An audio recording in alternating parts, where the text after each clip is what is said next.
It's a 2-point Sacramento lead. We're down to 7 seconds. Bryant putting the move on Christie. Rebound O'Neal. Coming up short. Ori for the win.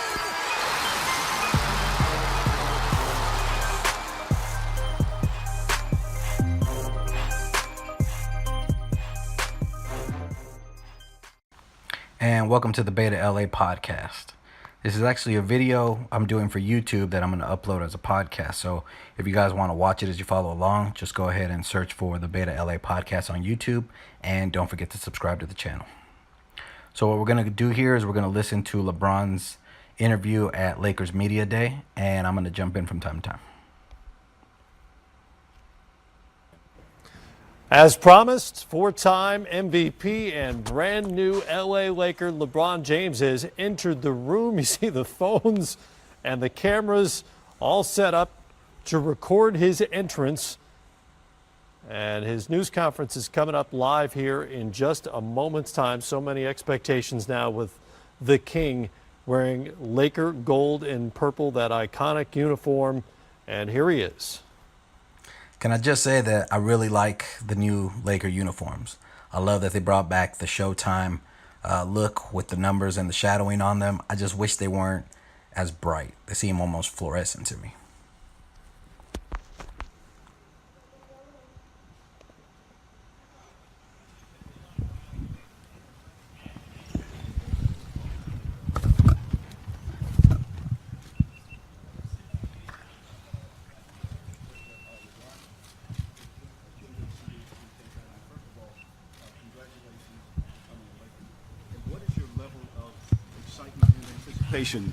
Playing for a team that has such great talent, but also an iconic franchise.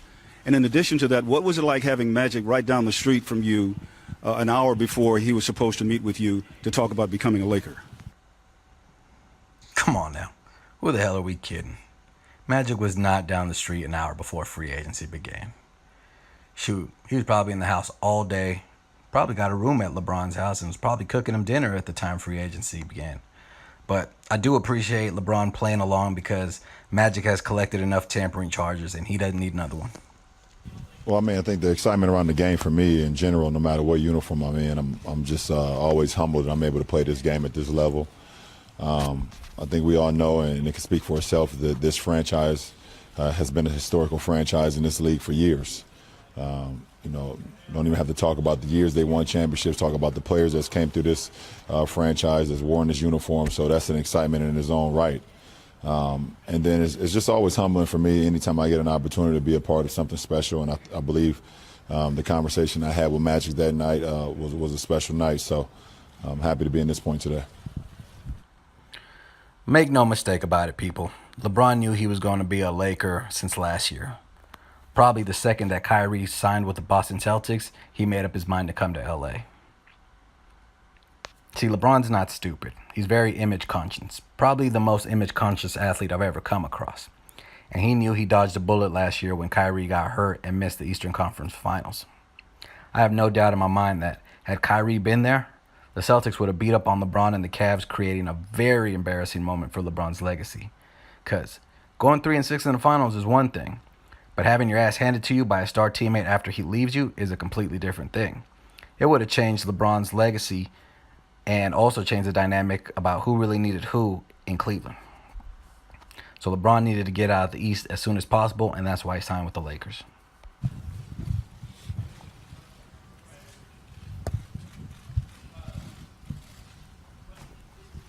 LeBron, welcome to Los Angeles. Hey, thanks, sir. Thanks for the welcome. I own 2 houses here and have lived here for 3 months out the year for the past couple of years, but thanks anyways. Know how it feels. I know you've been with 2 teams before, Cleveland. Well, technically, sir, I've been with 4 teams.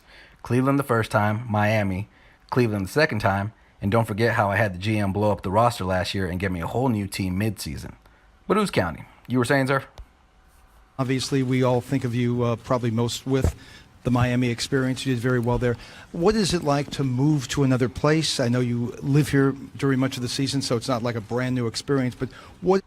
Oh, so you do realize I already lived here, but yet you decided to ask me a question focused on moving. Okay. I guess. You're very good at your job, sir. What is it like to just change the location where you're going to be competing and represent another city? I mean, well, it's always challenging when you move, no matter if you do it as a professional or if you've done it, in your adolescent days, which I did a lot. So, moving from place to place is something that, I've been accustomed with, especially growing up, where I come from. So, it's more challenging for your family, and your friends that take the leap and take the change as well. It's an uncomfortable position for them at the beginning, uncomfortable for me as well. Just, learning new streets, learning new routes, learning new, new people, being around a different environment. So it's always a learning experience when you're able, when you have to change locations. So, it's an adjustment that, myself and my family and my friends will all adjust to, but we'll be fine because we have each other. Whoa, that sounds rough, especially the way you detailed it. I'm not sure why it would be so difficult, seeing as how you lived there for the past couple of years and probably already know your way around, but okay, LeBron, I'll let you continue. Hey, LeBron, Kurt Sandoval from ABC7. Curious, as a man who's been to the NBA Finals 8 consecutive years, the last time you weren't in the Finals is when this franchise was in the Finals. What's your expectation? You remember that time, LeBron? Last time the Lakers made it in 2010? Of course, they also made it in 2009 and 2008. Where were you, sir? A lot of people wanted to see you square off versus Kobe in the finals. So what happened? I remember you and Kobe even had puppets talking about you guys meet in the finals. Kobe made it. Celtics made it. Shit, even Dwight Howard and the Magic made it. Where were you? Oh, well. That's neither here nor there. As a man who's measured by championships? Well, my expectation, is to try to get better every single day. I don't expect nothing. You work for what you want, and you can't expect anything. I think that's all. For me, it's all part of the process, and we don't know. It's the unknown. The unknown is, what to expect at the end of the road. So I don't ever base anything off of that. You don't ever expect anything at the end of the road. Yeah. That's a little funny because last year when you had the GM blow up the roster, he got you Jordan Clarkson, Larry Nance, Rodney Hood, and George Hill. And your response was, and I quote, "We got a fucking squad." So obviously you had some sort of expectation that your quote-unquote fucking squad could beat the Warriors or anyone you guys came up against, right?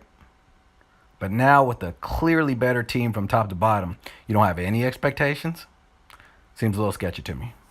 What I know I can bring to the table is, being committed to, having excellence.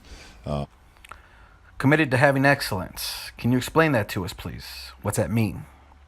Because last year you ranked 309th in defensive win shares, which is just god-awful for anyone, let alone the player who's supposedly better than Michael Jordan and had such a high standard of excellence. So what exactly are you talking about, Mr. James? Every single day from a mindset standpoint and from, how I prepare to go out and play. So, everything else take care of itself. Lauren Jones, LA Sentinel. LeBron, obviously a definition of success for a successful season would be a championship. But are there any other markers or indicators that you have for this season being successful? I don't believe that. I don't believe the only thing of success you mark in the season is winning a championship.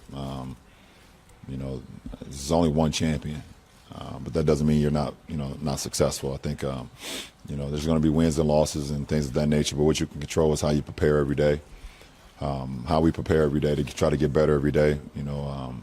We're a new ball club coming together. Obviously, they have some returning guys, but as far as the ball club, we're all new to each other. So, we have to, take our bumps and our bruises. We have to, there's going to be good times, there's going to be bad times, and that's what happens with a team that's new. But if we continue to work the process and we continue to, sacrifice for one another and put in the commitment and the time to being great, then, everything else will fall into place, as I said before.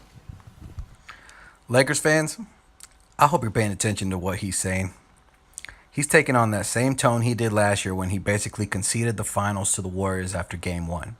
He actually had that same tone throughout the playoffs as to kind of prepare everyone in case they didn't win any of those Game 7s he was in. But somehow, LeBron and his sycophants have managed to create this era of participation trophy ball where somewhere along the line, sports became about the journey and not actually winning championships. Sorry, bro. Championships are the only way you measure success in sports, especially here in Lakers land. Like Ice Cube said, you get appreciation for showing up, but you don't get love until you bring us a chip. And like the great Ricky Bobby once stated, if you're not first, you're last. Hey, LeBron, between breaking some film down of these young guys, knowing their games from previous years, playing some 5-on-5 here and talking to the coaching staff, have you gotten a sense yet of the way that you want to approach the games and how you guys might play with? It's a little odd that this guy asked how you want to approach the game. Isn't that up to our coach, Luke Walton, to tell you how to approach the game with your new teammates? Because in a weird way, it's kind of his job. But we all know LeBron is the coach wherever he goes, and that's going to pop up later on as this season goes on. Pace and just the direction of the team? Well, my game, does not change no matter who I'm alongside. That's another red flag for you, Lakers Nation. If his game does not change no matter who he's playing with, then we are in for a very long season that's going to end in major disappointment. For those unfamiliar with LeBron, his game is to be ball dominant and run a box and one where he handles the ball while everyone stands in the corners. Then he drives and dishes to whomever he wants or takes the shot.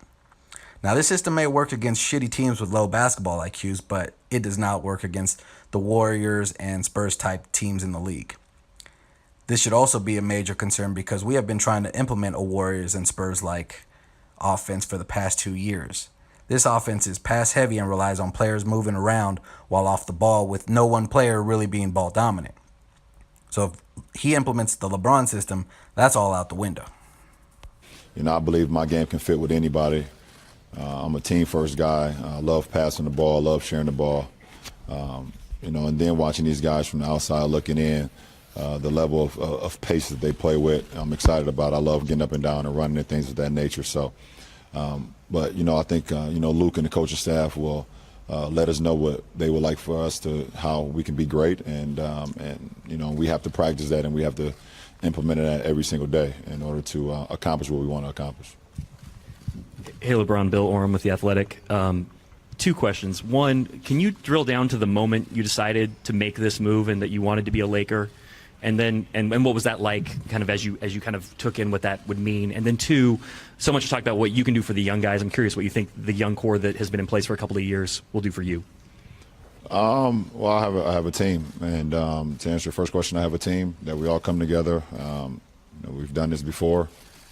We mark out all the pros and the cons, and then at the end of the day, it's it's kind of up to myself and my family. So we kind of made a decision that this was our next journey. This is our next path, and so I was able to make the decision to come here. Truly excited, about this opportunity. And then I'm always in a learning process. No matter where I'm at in my career, I'm always in a point where I want to learn and get things from teammates and coaches and things of that nature. So I'm looking forward to seeing what we all can bring to the table and how we can all bounce ideas and bounce things off one another in order to better our games, both on the floor and also mentally as well. More of LeBron being LeBron, a.k.a. disingenuous. Make no mistake about it, people. LeBron thinks he's the smartest guy on the court, and that means trouble for Luke Walton. And just so no one thinks I'm hating, LeBron has been quoted, and you can look it up if you want, in saying, "I have a huge basketball IQ. What do you want me to do, turn it off?" Super humble, Mr. James. Super humble. Now, as for Luke, I'm predicting right now that if things don't start off well, he'll be on the hot seat and possibly fired by the All-Star break. With James' ego being what it is, I find it hard to believe that he thinks there's anything he can learn from Luke, especially since Luke was a player drafted the same year LeBron was. So, be on the lookout. Sooner or later this season, there will be reports of LeBron undermining Luke's coaching. Yeah, LeBron, Bill Plaschke, LA Times. How much of your decision was based on the Lakers and how much on the business opportunities of Los Angeles, and how do you balance those two? My decision was based solely on my family and the Lakers. Listen, I'm a basketball player. I play ball. That's what I do. That's what I live by. And when I do it at the level I do it at, everything else take care of itself. So, as far as my business, those things have been taking care of itself way before I even came out here to be a part of the Lakers franchise. I don't disagree that LeBron's off-the-court ventures are taking care of themselves, because honestly, I don't think he has much to do with any of them. The most he does is probably just attach his name to them. Now, I don't know if you guys ever watched the HBO show Entourage, which LeBron was actually in an episode of. Anyways, that show tells you a lot about the inner workings of Hollywood, especially when it comes to someone being, a quote-unquote executive producer. Long story short, basically, an executive producer is usually just a producer in name alone. They don't really do anything. So now, maybe LeBron is heavily involved in his projects, but if he is, then people are right to question where his focus is, because since he signed with the Lakers, he's announced numerous new projects. LeBron, Andy Kamenetsky, ESPN LA, The Athletic. Where are you? You've obviously accomplished a lot in your career, been through a lot of different scenarios. At the same time, joining this team brings a lot of attention. What, if anything, at this stage of your career creates pressure for you or constitutes pressure? Say that again? What, if anything, at this stage of your career creates pressure for you, brings about pressure? Nothing. Nothing. Nothing, you say. Some people might disagree with that. One example they could reference would be last year's finals when LeBron, you sir, had an emotional meltdown after J.R. Smith did what J.R. Smith does and screwed things up at the end of the game. Now, if nothing creates pressure, then you should have just shook it off, stayed calm, and dominated the overtime, because it's not as if JR's screw-up lost you the game. It just sent it into overtime. Instead, you kind of broke down, and then it seemed like you quit in overtime by only attempting 4 shots and going 1 of 4.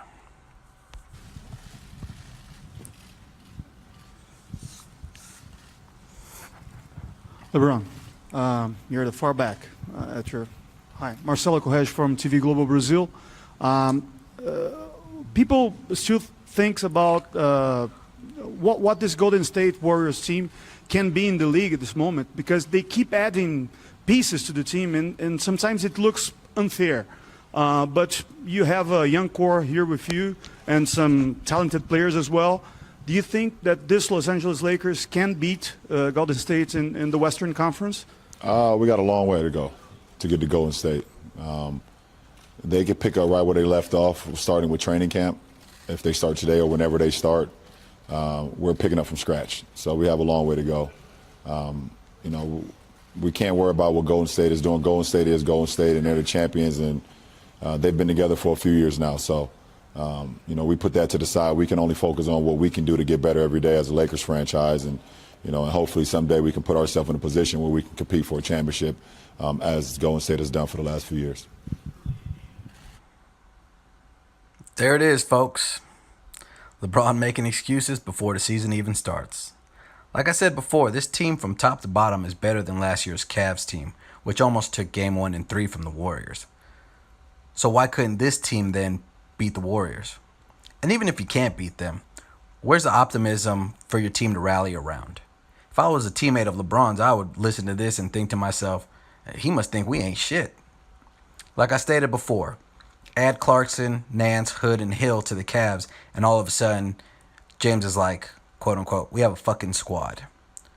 But with the team that's better, all of a sudden it's, we have a long way to go. I don't know, seems sketchy. And maybe Skip Bayless is right, and LeBron plans to take a year off. That wouldn't surprise me either, though, because everywhere LeBron has gone, he's always pushed to add stars to the team, either before or after he got there. But he didn't push here with the Lakers. Why? Probably because adding another star would then place pressure on James to win now instead of coasting for the year and playing the we're all new to each other card.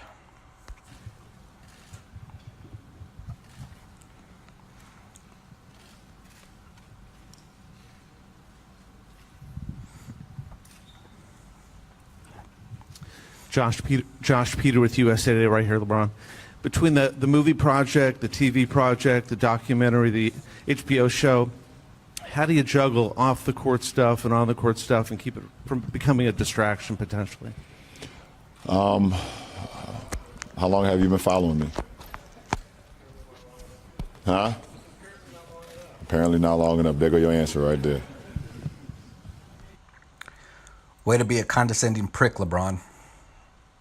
Not sure why you chose to be an asshole about it when it's a valid question. Again, I go back to how once he signed with the Lakers, all of a sudden all these new projects began to be announced. Within days of signing, he was even seen having dinner with Al Pacino and Leonardo DiCaprio, yet he's barely worked out with his team this offseason. I would think since he's putting such an emphasis on, oh, we're starting from scratch, that he would start immediately to try and build chemistry with his team. To me, this is just more of LeBron contradicting himself, which he tends to do a lot if you pay attention to what he's saying. What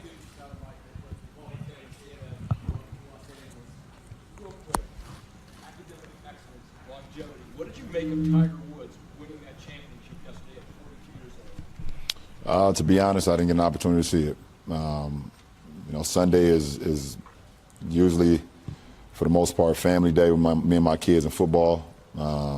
So I didn't get an opportunity to see it, so I can't even answer that. What a stupid fucking question. You're at the Lakers Media Day, one of the most iconic franchises in any sport, and you're talking to the supposed best player in the league, and you choose to ask him about Tiger Woods? Who gives a shit about Tiger Woods and if he saw him? What does that have to do with anything going on? Somebody take that guy's media pass. He probably asked that ridiculously asinine question because of how LeBron responded to the one before. But oh well, man. Grow a pair of balls. Ask a real question like, are you going to play off the ball?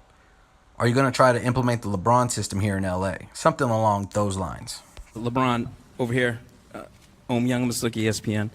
You've been very good at kind of getting the strengths of your players, adapting to them and getting the best out of your teammates. So wondering. That's a bold-faced lie. I'm not sure why people keep trying to push this narrative that LeBron makes others better. It's simply not true. Statistically, there's not been one player that's gotten better playing with LeBron. Chris Bosh went from a 24-point and 11-rebound guy the year before joining the Heat to a 19-8 guy with LeBron.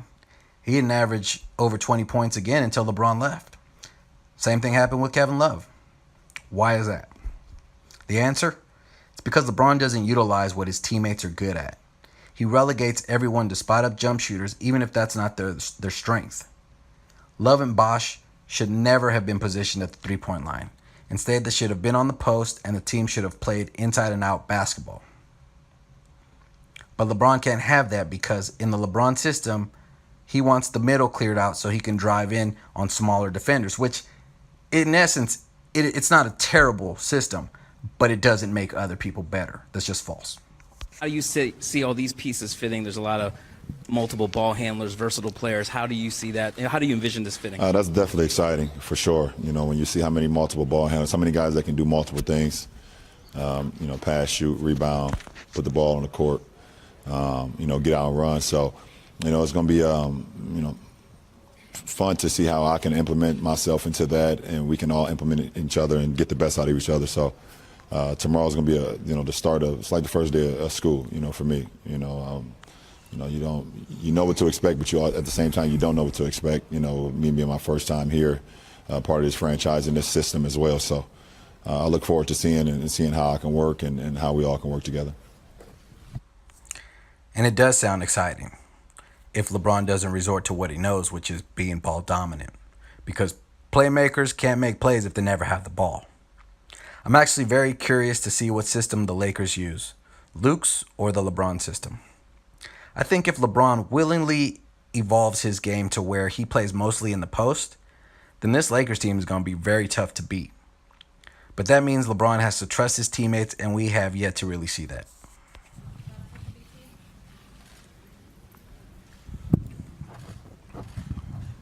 LeBron, right here, Brad Twin, LA Times. You and Rondo had some epic and testy games when you guys both played in the East. What's it going to be like having him as a teammate? And what was it like having him oppose you doing those pickup games last week rather than play on your team? Yeah. Before LeBron starts, let me just say, I'm super excited we got Rondo. People say we didn't sign another elite player, but I think they're sadly mistaken. Rondo is an elite player and the perfect complement to this team. He's basically like having a more aggressive and more experienced Lonzo Ball, since their games are almost exactly identical. I actually wanted him signed last offseason when Lonzo was a rookie because I think he would have sped up the maturation of Lonzo. Plus, we could have used him when Lonzo went down and possibly made the playoffs, because people tend to forget that Lonzo missed 30 games and Brandon Ingram missed 22, yet we still improved with 9 wins over the previous season. Rondo in my career, and since I've competed against him over the years, has always been one of the most cerebral players, smartest players that I've ever competed against, and one of the most competitive guys I've ever competed against. He know everything that's going on the floor. He know everything that you're doing. He know everything the team is doing. He know all the strengths and the weaknesses. And sometimes you kind of see yourself, when you see yourself in someone on the opposing side, that's where you like think like someday it'd be crazy if you ever teamed up and you're able to join forces with that type of cerebral, mentality where you know exactly what's going on the floor every possession. So it's gonna be a really cool, moment when I step onto the floor with Rondo, just knowing, things that he see and he know things that I see with us never even have to say anything. It's not many of us in this league that can actually think and prepare with our minds before we even step onto the floor and then actually play the game like the two of us. That's awesome. LeBron went from praising Rondo to somehow flipping it and praising himself.